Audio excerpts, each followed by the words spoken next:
এখন বর্ষাকাল, চিচিঙ্গা চাষের মোক্ষম সময়। অলরেডি কিন্তু অনেকেই চিচিঙ্গা লাগিয়ে দিয়েছেন। দেখেন আমার পিছনে আমার ছাদ বাগানে কিন্তু চিচিঙ্গা গাছগুলি বড় হয়ে গেছে এবং ফুল আসা শুরু হয়েছে। তো প্রিয় ছাদ বাগানে ভাইয়েরা, আপনাদের কী খবর? আপনার বাগানে কি আপনি চিচিঙ্গা গাছ লাগিয়েছেন? যদি চিচিঙ্গা গাছ লাগিয়ে থাকেন তাহলে খুব ভালো করেছেন। এখন কখনো কখনো খুব রোদ, আবার কখনো কখনো বৃষ্টি হয়। চিচিঙ্গা গাছের জন্য এই আবহাওয়াটা খুবই ভালো। চিচিঙ্গা গাছের জন্য কিছু পরিচর্যা রয়েছে, সেই পরিচর্যাগুলি কিন্তু আপনাদেরকে নিশ্চিত করতে হবে। প্রচণ্ড রোদের কারণে যদি চিচিঙ্গা গাছের গোড়া মানে গোড়ার মাটি যদি শুকিয়ে যায়, তাহলে কিন্তু আপনার চিচিঙ্গা গাছটা কিন্তু শক্ত হয়ে যাবে এবং চিচিঙ্গা গাছে যখনই ফুল আসবে এই ফুলগুলি কিন্তু ঝরে যাবে। সেজন্য খেয়াল রাখতে হবে চিচিঙ্গা গাছে যেন পানির সেচের কোনো ঘাটতি না হয়। চিচিঙ্গা গাছ যেহেতু লতানো উদ্ভিদ, সেজন্য মাচার মধ্যে চিচিঙ্গা গাছটাকে তুলে দিতে হবে। এই কমন বিষয়টা সবাই জানে। আরেকটা বিষয় হচ্ছে চিচিঙ্গা গাছ যখন 5 থেকে 6 ফিট লম্বা হবে, তখন এই চিচিঙ্গা গাছের যে আগা, এই আগাগুলি আপনারা কেটে দিতে হবে। কেন কাটবেন আমি আপনাদেরকে দেখাচ্ছি। আমি এইটা দিয়েই আপনাদেরকে দেখাচ্ছি। ধরুন এই যে চিচিঙ্গা গাছটা 6 ফিট লম্বা হবে। 6 ফিট লম্বা হওয়ার পরে আপনি এখান থেকে আগাটা কেটে দিলেন। এটা কিন্তু মানে মূল গাছ। এখান থেকে যে ডালগুলি বের হবে এটা হচ্ছে 2G।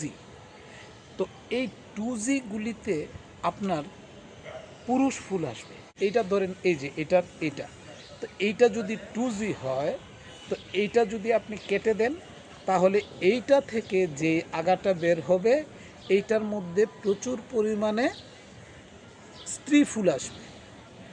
এখন সবগুলি যদি আপনি কেটে দেন, তাহলে সবগুলির মধ্যে স্ত্রী ফুল আসবে, পুরুষ ফুল থাকবে না। এই জন্য আপনারা এই 2G থেকে 2-1টা ঢাল রাখবেন, যেন পুরুষ ফুলও আসতে পারে। আশা করি বিষয়টা বুঝতে পারছেন।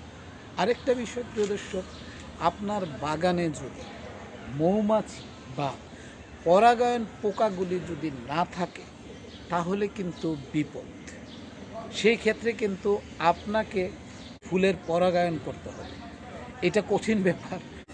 এই যে পুরুষ ফুলের এই যে ইয়েটা দেখছেন, ডিম্বাশয়টা, এইটা স্ত্রী ফুলে এভাবে লাগিয়ে দিতে হবে।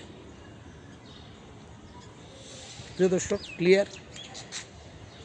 চতুর্থ যেই কাজটা করতে হবে গাছের যত্নে, এই চিচিঙ্গা গাছ কিন্তু প্রিয় দর্শক একটু খাবার কম হলেই আগাটা মোটা হয়ে যায়, গাছটা জিংড়া হয়ে যায়, বাড়তে চায় না।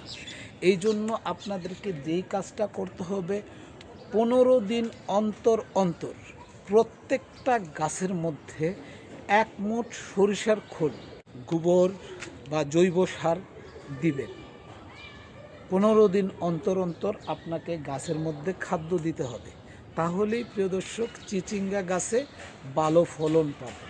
তো প্রিয় দর্শক, আশা করি আপনারা দেখেন আমার এই গাছগুলি কিন্তু আলহামদুলিল্লাহ অনেক বড় হয়ে গেছে। এই গাছগুলি 1-1.5 মাস বয়স, অনেকটা বেড়ে গেছে দেখেন, এবং ফুল আসা শুরু করেছে।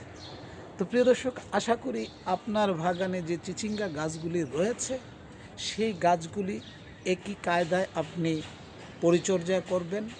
আশা করা যায় আপনি যদি চিচিঙ্গা গাছের ভালো পরিচর্যা করতে পারেন, তাহলে ইনশাল্লাহ ভালো ফলন পাবেন। তো প্রিয় দর্শক, ভিডিওটা আজ এ পর্যন্তই।